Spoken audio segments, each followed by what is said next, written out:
right, so welcome everyone. Welcome to the junior classes town hall, which kind of ends our series of student life town halls that we've been putting on for our Carondelet families. Really the purpose of our time here tonight is to share information from the student life department that relates specifically to juniors. We want to give families information about junior events and programming, and that's what campus ministry and student activities will do, as well as share some support specifically for juniors, which is what Stacy Basagno from our wellness counselor will do. And then our Dean of Students will share some attendance information and some other details, especially as we've already communicated with our families about returning to school in our hybrid model in the next couple of weeks. So I thought we would begin tonight with prayer. So let us remember that we're in the holy presence of God. God of all creation, you surround us and dwell within us. We are grateful for this time of joining with others to share our prayer and our reflections. May your spirit of wisdom inspire us to open our eyes to see as you see, open our ears to hear more deeply than the words spoken, open our heart to touch the heart of others. May your spirit of love give us courage to build relationships that empower us, so together we bring unifying love to our world. With Saint Joseph as our example, may we continue to trust in God and be faithful to all that God calls us to be as we journey together into our future. We ask this in Jesus' name, amen. Saint Joseph, pray for us. God is my light. All right, so we'll get started. I am going to hand it over to Edie Payne, our Director of Campus Ministry. Okay, thank you, Mrs. Reinwald. And hello, parents. Welcome. We're so glad that you were able to make it this evening to talk with us a little bit more about what your students can be expecting over the coming months. The first thing from a campus ministry point of view that I'd like to share is just want to try and reassure you, and hopefully your students realize this too, that we really value in-person experiences when it comes especially to campus ministry programming, prayer and worship and liturgy. We're working really hard to, when we have to switch to virtual experiences, of trying to make those experiences be meaningful and special and personal to students. And so whenever we're not able to meet to pray and worship together in groups in person, we're really, really focusing on making our virtual liturgies interactive. And they've actually been kind of cool. And I'm sad that when we move back to in-person stuff, we won't be able to incorporate some of the interactive stuff that we've done with technology. Who knows, maybe we'll try that at in-person liturgies too. But yeah, we're just, really being careful of the current guidelines and always making sure that we're following whatever the current guidelines are. And as we continue to plan any kind of alternative experiences in campus ministry, we're very mindful that we don't want them to feel forced or cold, like sometimes things can feel in a virtual space, and really trying to invite the students into something that's meaningful and interactive for them. Some specific things that are specific to like the junior class or the upper class women, as far as campus ministry goes, is one of them is our Benever program. Benever means come and see, and that's our immersion program where students get to learn about social justice by walking in the shoes of others and exploring an issue more deeply. So we have some students who are participating in that starting next week with our DC immersion experience. And then our other Benever experiences that we usually have, Salinas and San Diego, we're going to be, sending out information probably closer to December or January about those, because they're typically in the spring. I'm guessing that we're not going to be able to take students on trips this spring, but we are going to work really hard to create some virtual experiences that are going to allow students to dive into these social justice issues more than they would be able to in the classroom regularly or doing community service. So keep your eyes and ears open for Venefer information coming in December and January. Shalom retreat is also something that's typically something special for the juniors. And although we're not able to provide overnight retreats for the students, we're taking kind of the essence of the Shalom retreat, which is really a focus on peace and wholeness. And we're working that into smaller reflection and community experiences for the juniors throughout the year. So we're hoping actually that instead of just spending 2 days thinking about wholeness and peace, we can actually give them a way to really be thinking about wholeness and peace throughout the whole school year with that. And then Urban Plunge is also another program that our juniors usually experience. That's co-sponsored by the Religion Department and Campus Ministry. And that's usually the one-day immersion when our students spend the day learning about poverty in San Francisco. And although we probably won't be able to do that in person either this year, we are coming up with a very cool, like interactive virtual option to do with the religion teachers. So we're looking forward to that and spending some time with your students through their religion classes as well. So if anybody has any questions about campus ministry, please feel free to reach out to me. You can email me, epayne, P-A-Y-N-E, at carondeletths.org. And I would love to hear from you or help you out if you have any questions. I'm going to turn it over next to Maggie Latier, our Director of Student Activities, going to share some more with you. Awesome. Here you go, Maggie. Thank you, Edie. I appreciate it. So I am very excited to talk to you all this evening. I have a few major points that I want to get across. First of all, I just have to say that this junior class is so special and really has a dear place in all of our hearts. The junior council, if any of you have students that are on junior council, I just want to say that it's such a pleasure to get to work with them and see how inspired they are by taking the challenges that we see in this kind of space that we're in and really see them as opportunities. So I just am over the moon with, being so excited about our junior council. So if any of you are junior council parents, just want to be able to shout that out. But I also am just very impressed with this junior class and how much they want to be together and that they're willing to participate in things. And I know sometimes, Zoom events are kind of awkward, but I see this junior class really trying to make the most out of every experience. So I just really am happy that I get to speak with you all this evening. And so the three major things that I want to bring up tonight, because I feel like when you think about student activities, you think about traditional events, what are we going to do? How are we going to replicate? And so I want to be able to talk first about our junior ring ceremony. So I know in the summer, we sent an email out saying that we were going to be having the ceremony in October. The ceremony has actually changed. We are actually having it on Sunday, November 15th. And the junior council has decided that they want to be able to provide an experience that the students and the parents can be involved in because it is a special event for the juniors and for their families to see this. And so we are going to, in the first semester on this November 15th date, we will be having a drive-through portion in the morning to early afternoon. So from 10 to 2 is our rough timeline that we have right now. We'll be sending out a sign-up. Junior council will be sending out more information and a formal invitation next week. But we will also be having a ceremony in the evening. One of the biggest things that students and parents might be concerned about is maybe I didn't buy a ring. Can my students still participate? We want 100% participation. So if you have a special piece of jewelry that or a special symbol or item that, your student would want to be blessed alongside all of the other rings, Miss Tedesco, Gaby Tedesco is our junior class moderator, and she would be happy to take that. That's one of our special traditions that we also do. Gaby, when she was a student, she got a special ring that her mom had given her blessed instead of a junior ring. And so we still keep that tradition alive.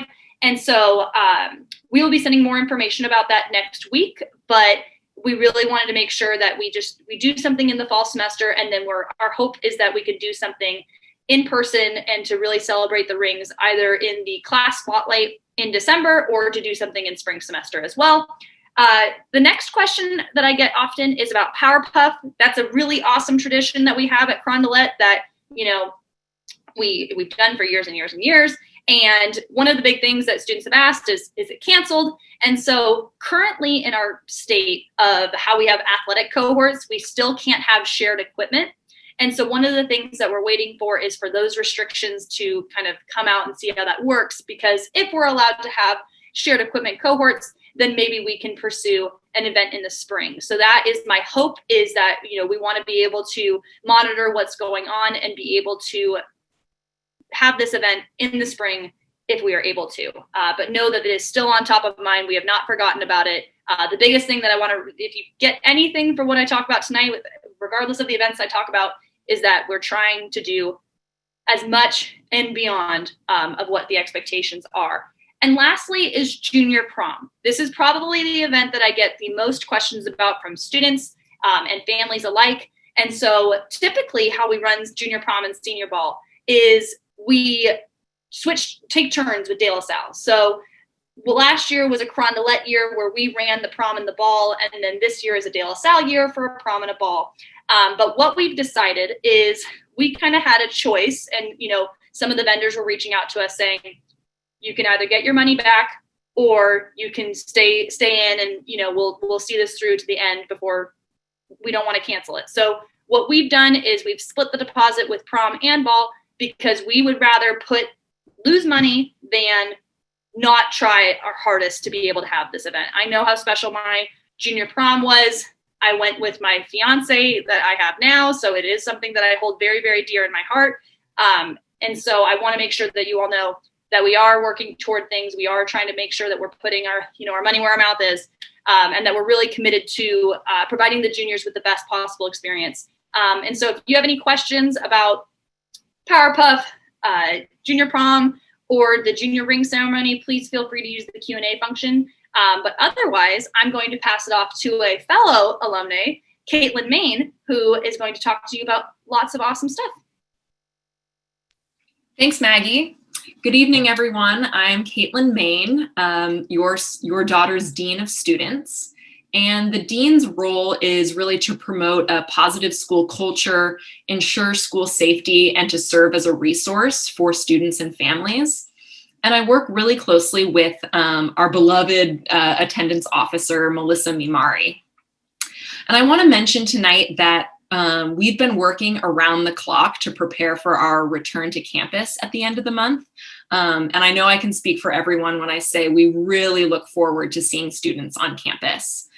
I'd like to put in a plug for all of our Carondelet emails, and especially our e-news. It's really important that all of our families open and read all of the email communication that's coming out, especially as we return to hybrid. And keep an eye out for this Friday. Another communication is going out with more information related to the return to campus. Tonight, I want to briefly touch upon 3 topics: our hybrid dress code, attendance, and the CHS pre-screen app, which will be your daughter's ticket to campus at the end of the month. When students return in the hybrid model, we are encouraging our Friday or casual uniform for all students. Girls are encouraged to wear blue jeans or uniform pants, free from rips or holes, and any Carondelet branded top. It doesn't need to be a polo shirt. It could be a Spirit Wear or a club t-shirt, or just a Carondelet sweatshirt.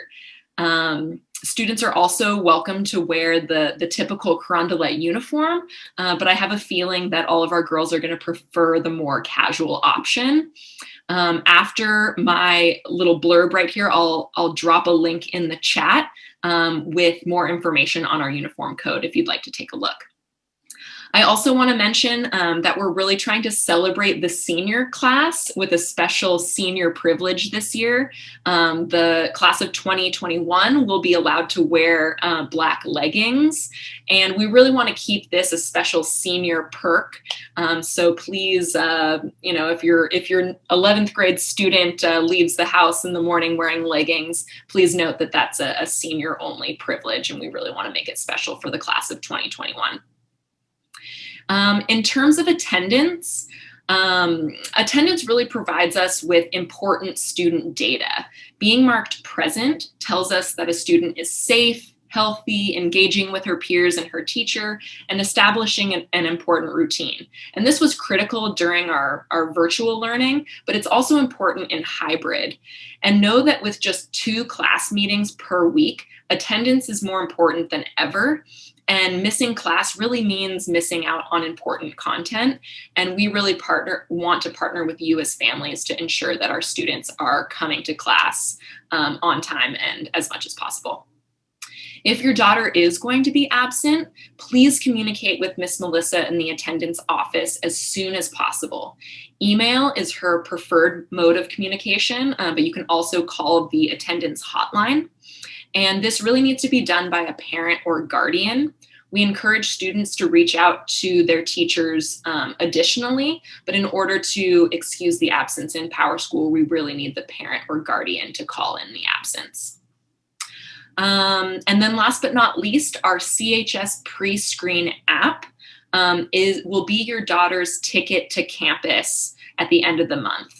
It is a short health screen questionnaire where your daughter will go through every morning prior to commuting to campus, a quick 4-question survey that will give her a green screen, which allows her to access campus. The app has already been pushed to all of the school-issued iPads, but it's also available on the Apple App Store and Google Play if your daughter would prefer to have it on her smartphone. I've created a little how-to video for how to sign up and log in that I'll also drop in the chat, but we'd really like parents to follow up with their daughters to ensure that they have access to the app and that they're filling it out accurately every morning. Other than that, please feel free to contact me with any questions or concerns regarding the return to campus. You can also use the Q&A function here tonight, and we can get those questions answered tonight. And yeah, thank you for your partnership. And at this point, I'm going to kick it over to Stacy Basagno, our wellness counselor.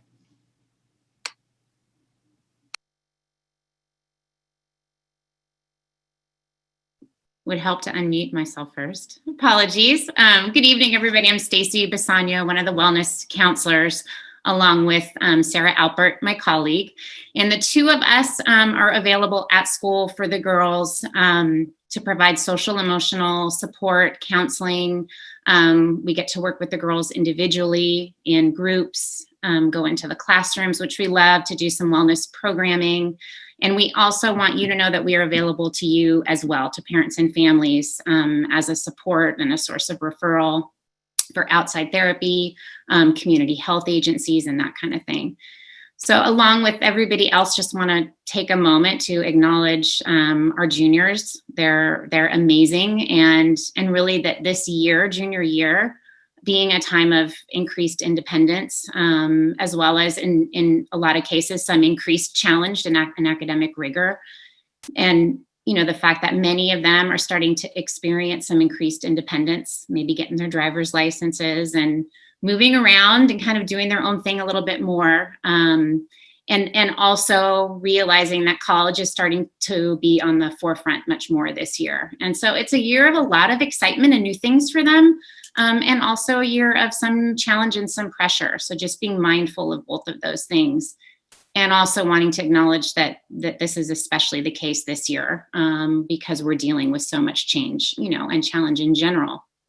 So as we move to hybrid learning, just the fact that this is representing another transition for your daughters. They've done a phenomenal job with transitioning into virtual learning, and we know that they will as well, but just knowing that and respecting the fact that this has required a lot of flexibility from them, and that they may be feeling a mixture of some real excitement, as we all are, and then some apprehension about what it's going to be like when they return to school, knowing that they're going to have some new opportunities to connect with their friends and peers and teachers in person.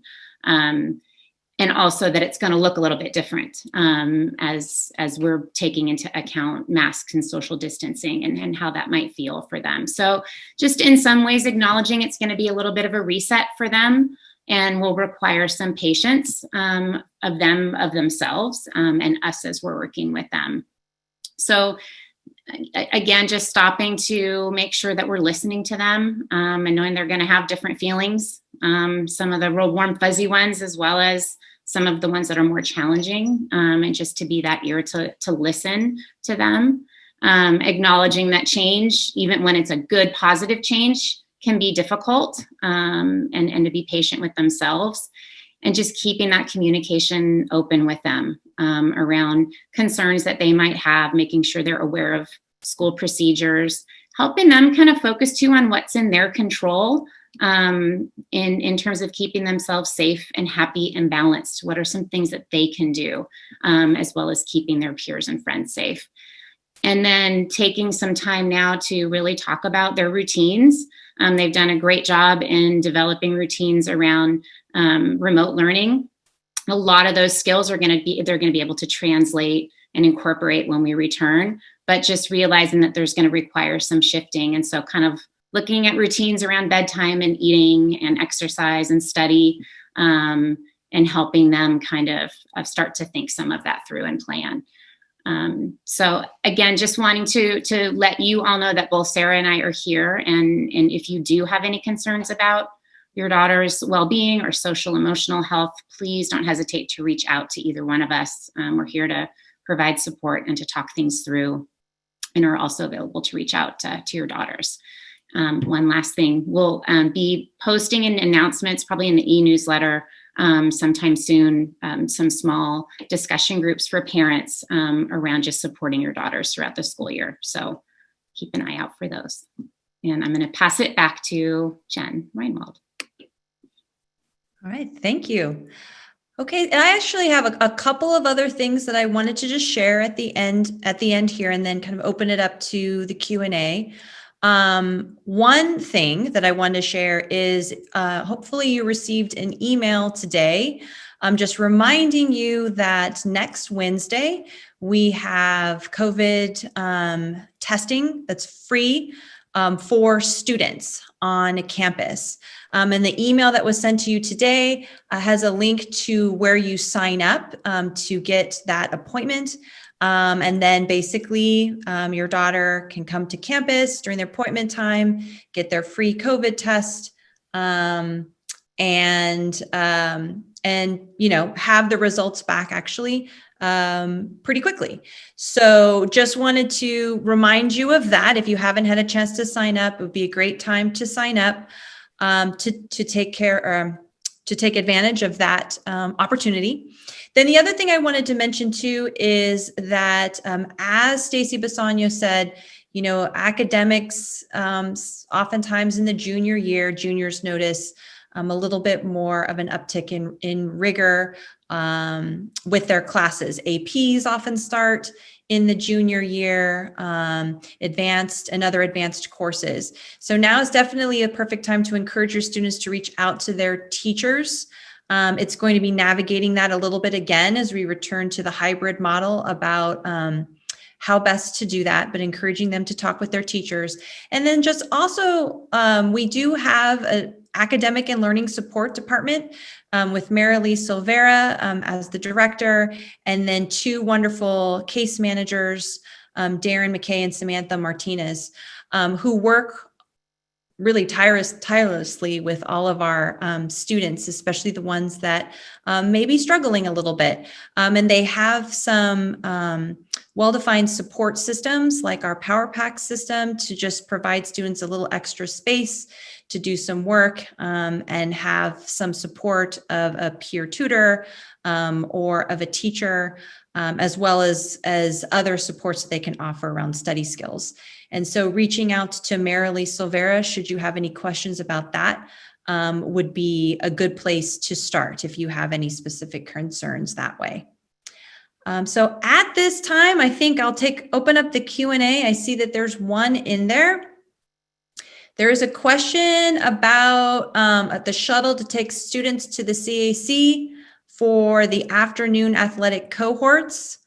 And as of right now, well, actually, I am going to send that question over to Caitlin. However, I think that we're still in the middle of trying to figure out some of those logistics, but Caitlin, do you have any additional comments? With all of the changes and new guidelines related to COVID, our 55-person shuttle will only be able to travel 14 students at a time, which really impacts the afternoon shuttle. I know that athletics is working with our business office and our bus to come up with alternative plans. But for right now, for families, I think it's best to come up with an alternative plan to get your daughter to the CAC. It might take us a little bit more time to work out the logistics of the bus and the vans, but know that we're working on it. And Caitlin, another question about parking spots. Any news about parking? Yes, we are honoring all of the parking permits that were confirmed last spring and over the summer. I'm currently seeding the parking lot that's on my to-do list for this week, and we're planning on giving all students who were issued a permit their physical tag when they report to campus at orientation next week.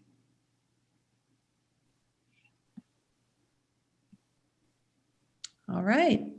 So maybe we'll leave it open, give it another couple of minutes to see if there's any additional questions.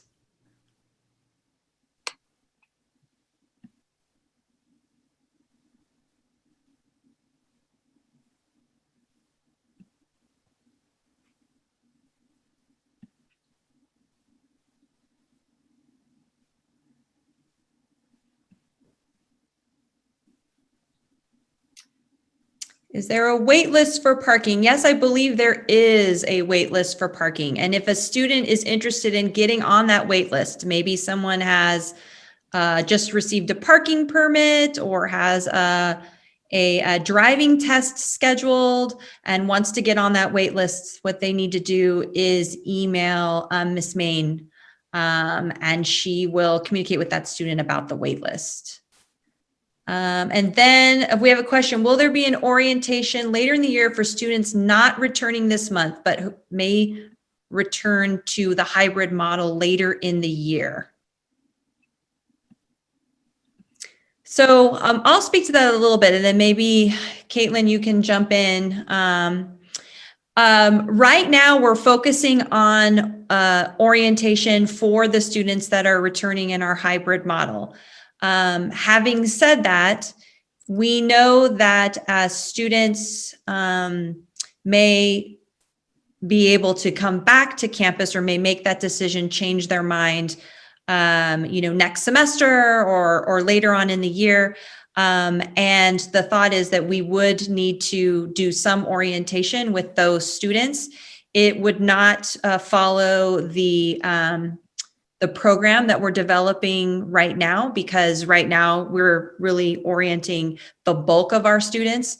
But I would like to say, and we'll see what Caitlin Main has to say, that we would run a smaller orientation for those students who are returning later, because there is a lot of important information in there that they are going to want to know before coming back to campus.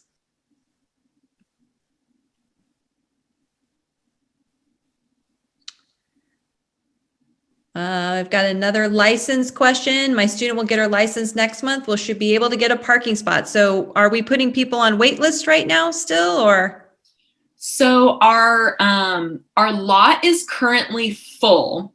However, while we're in the hybrid model with only half of our students on campus at a time, there will be extra parking. So during the hybrid model, we're going to create some temporary parking for students who may not have or who may not have been issued an actual parking permit. And I'll be releasing more information next week about the temporary parking while we're in hybrid. Hopefully that answers your question. Yeah. And for those of you on on this town hall that student has a parking permit and you've secured one, basically what that means is if we are ever to return back full with everybody back on campus, like, you know, we get a vaccine, we're safe, we are able to come back on campus. That means that your student will continue to have a guaranteed parking spot on campus. And if you are a student who's been using a temporary parking spot, you would no longer have parking. So just to let you know if that's a question that you may have. And then the next question, lunch break. How is lunch break going to be set up to allow social distancing, but have a space for students to have a place to eat, and especially concerned when it rains?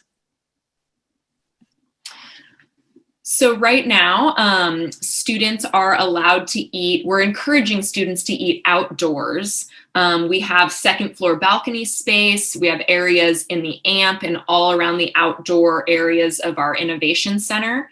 We've also created some seated areas in our covered garage parking, as well as limited seating in the Garaventa Center. So there should be plenty of space for students to socially distance at lunch. We've also tripled our adult supervision during breaks and lunch and passing periods. So we'll have faculty and staff monitoring at lunch especially to ensure that students are staying distant. I hear your concern about the inclement weather, and we're going to tackle that as it comes. If it does become an issue, we'll look at some of our larger event space and create some indoor seating in there. But really, we'll cross that bridge when we get to it. But we're prepared for everything. There's a question here for Edie Payne. Is Shalom an urban plunge for all students, or do students choose if they want to participate? Great question. So Shalom is a retreat that students can opt into, and usually out of 200-ish juniors, we usually have at least 130 attend. It's pretty popular. So since it won't be an overnight retreat where you have to sign up and get on a bus and all of that business, we're just going to offer different Shalom-like reflection and activity type things throughout the year. And those will probably be embedded into like flex days and spotlight days and things like that. So in that case, they're, open and available for everyone. Urban Plunge is a part of the religion department's curriculum. And so that is something that every junior participates in. And I know that the religion department will be communicating with students and parents in the spring semester, kind of about the expectations that surround that. It's a core part of the junior curriculum on peace and justice. And so it's an important experience that we want all of our juniors to have. And even though it might not be an in-person experience this year, we're going to probably be able to provide some pretty cool interactive stuff regardless that'll help your students grapple with the themes of poverty and homelessness in a deeper way than maybe they have been able to in the past. So hopefully that answered your question okay. And then next question, I'm going to send over to Maggie Latier. It's about pictures. So I don't know if we really talked about pictures in general. During our orientations, we were hoping to offer student pictures, but that's not going to be possible due to the limitations of our the vendor that we use. So we're going to have to do things in a different way after we return in hybrid. But this specific question asks about juniors that are not going hybrid now. How will they get their picture taken before the end of the semester? Absolutely. So I am currently working with our yearbook coordinator, who is also one of our librarians, and we are working on figuring out how we're going to get students, because your question specifically is about transfer juniors. For the majority of students, we were able to just take their ID card from last year and be able to transfer it over. What we will be doing is most likely coordinating with the student to either put a virtual background and take a picture on Zoom, or we can set up a special appointment where the student can come into campus. But that's something that the yearbook coordinator and I will be sending out information about soon, as soon as we are able to find a date that works for our vendor, then we can kind of figure out the next pieces with that, because we were able to get an extension. Typically when you have a yearbook, those are the first pages that are locked and loaded and ready to go, just because it happens at the beginning of the school. We've gotten an extension until the end of January, so we have a little bit of time to be able to make sure that everyone's still in the yearbook. Okay. And then the last question that I see here, next week's schedule is a little unclear. Will the students have classes or be expected to learn asynchronously on their own? So Caitlin, I think I'll send that over to you, because attendance is also part of that question as well. Sure. So really, each class and each teacher may have a different expectation. So students really need to log into Schoology and connect with their teachers for their specific class to see if they are synchronous or asynchronous next week. I believe that most teachers are beefing up the asynchronous work to allow for time for us as an adult staff to prepare for the upcoming switch to hybrid. But the short answer is each student needs to connect with their teachers via Schoology to see what their individual schedule will look like.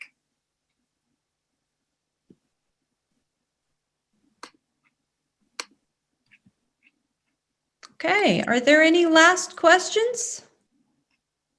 Go ahead and put them in the Q&A. Oh, yep, here's another one. Once the hybrid model starts, how do the days work when the girls are not in person at school?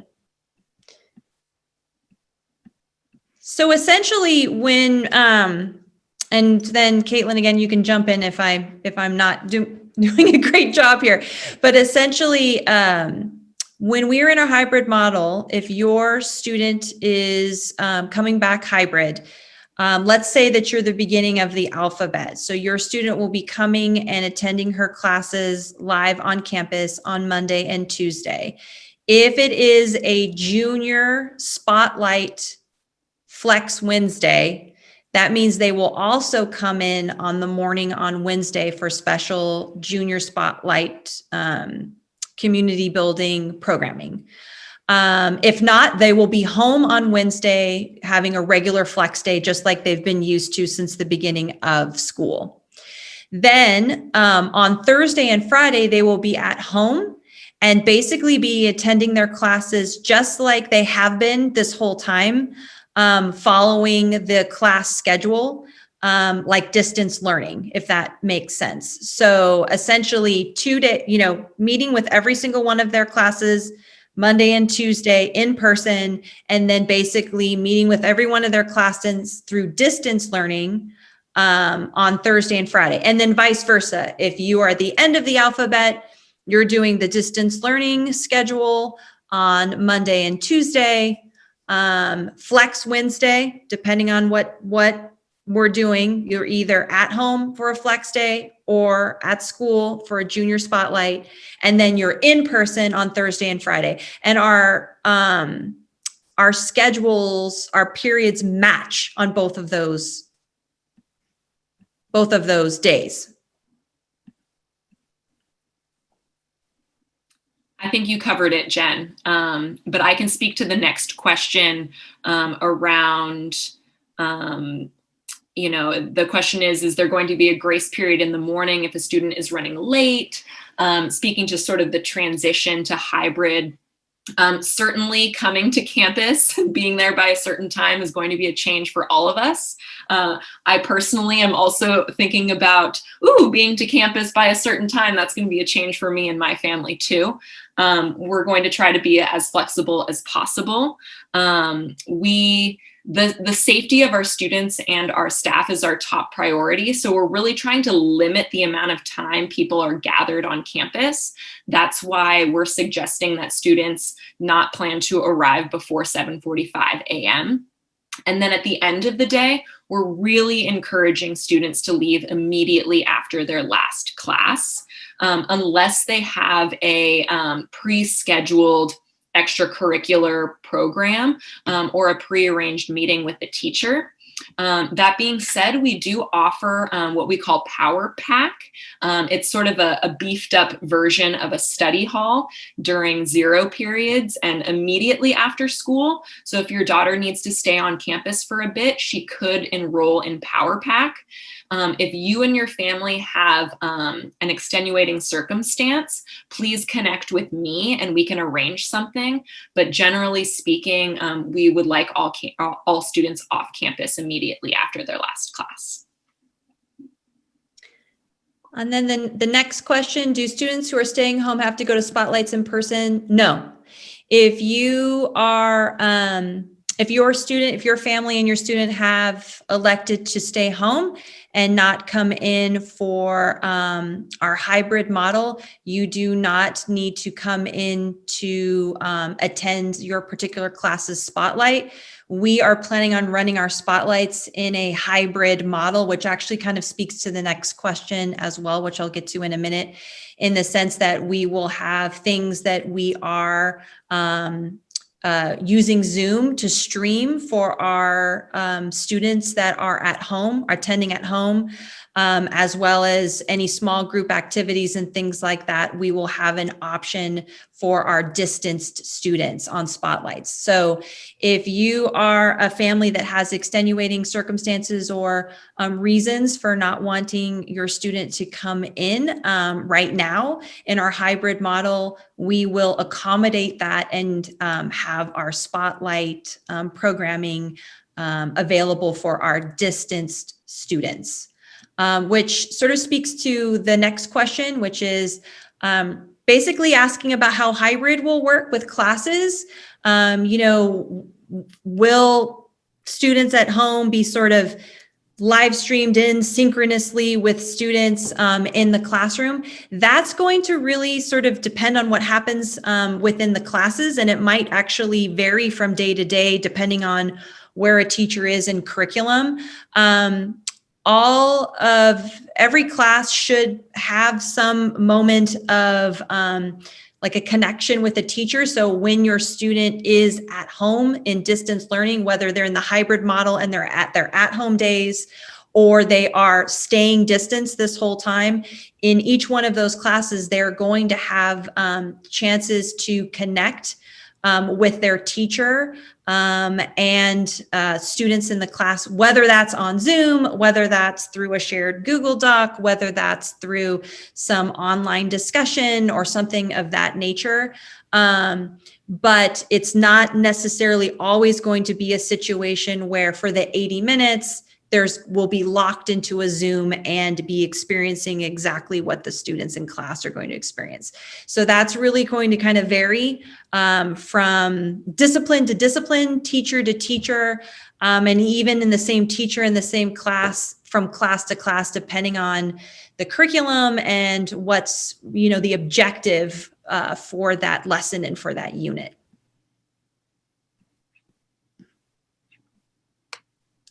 The hours of junior spotlights on Wednesdays, basically it's the same as what we're running spotlights now, which is when we have our distance spotlight, students are logging into that spotlight at 8:15. So again, in person, we would be starting that programming at 8:15, and then the programming will be over at 11. And then let's see, is the COVID swab mandatory for those students going back to school? And how often is the swab that we are offering? I can take this one, Jen. The COVID test is not mandatory. We are encouraging all students and our employees to take the test, but it's not mandatory. And right now we are looking at an additional testing date in November after Thanksgiving, but things haven't been confirmed just yet. Keep an eye out on our e-news for more information. These are all really great questions.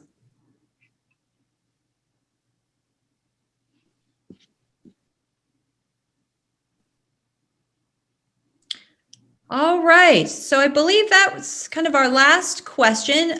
We are recording this town hall and we'll have it available on our website should you want to go back and check out any part of our program or any of the Q&A. But thank you so much for attending this evening.